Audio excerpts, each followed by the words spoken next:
Thanking my mother for teaching me to love reading. I would like to also thank the foundation of Lee Public Schools, Marshall Bauer and his incredible staff, and to Dr. Santini and Dr. Thomas Millens. Thank you for bringing me into your family at North Fort Myers Academy for the Arts, my new home. To my beloved wife, who I fell in love with at our first smile. Thank you for being my tether to earth when self-doubt tries to tear me away. And to my son, Jacob, thank you. You are the very breath of life in my lungs each day.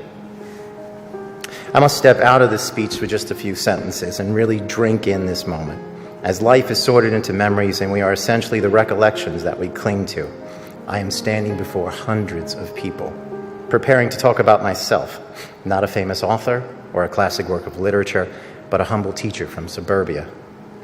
I have taught now long enough to have my students fill this room twice over, and now some of those same kids are teaching at the schools where I educated them. Have 18 years passed so quickly. In physics, time is a constant. As a classroom teacher, I defy the passage of time. I stand outside it as it flows around me, not unlike the time traveler from H.G. Wells' The Time Machine, but to contrast him in the majority of the story, I am directly affecting history, as all teachers do. Ours is the greatest responsibility. We shape the future by imparting knowledge to the youth, leading by example, and being the one person that many students can rely on. In truth, we may be the only constant in students' lives.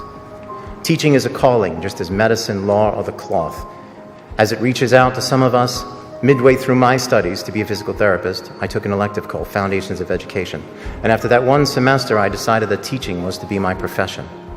That decision cost me an additional 3 years of college and increased my educational debt exponentially. Wow. I sacrificed everything for this career without regret. I was meant to be a teacher. I appeared before you tonight, accepting this award, knowing full well that the path that led me here was populated by titans. Teachers who took the time to see past the eccentricities of an often distracted, intelligent boy and encourage him to something more than even he ever imagined. There are too many teachers in my life as a student to mention in but one speech.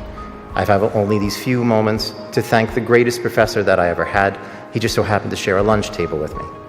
I met Bill West one afternoon whilst I was hunched like an ape over a pile of ungraded essays.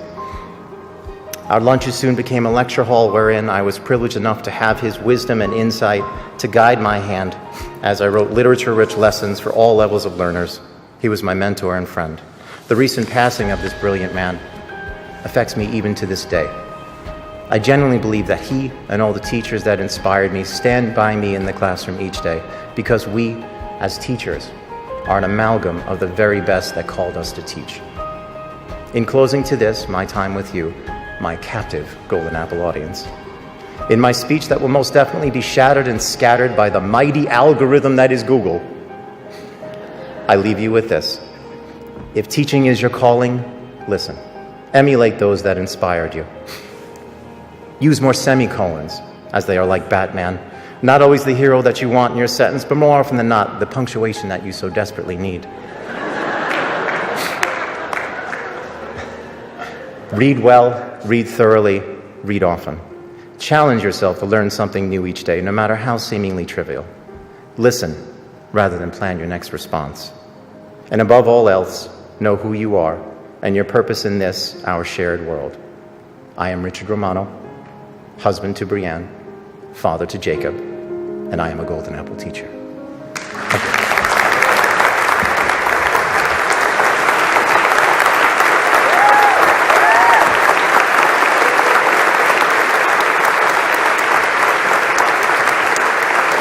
Ladies and gentlemen, once again, join me in congratulating all of our 2017 Golden Apple teachers.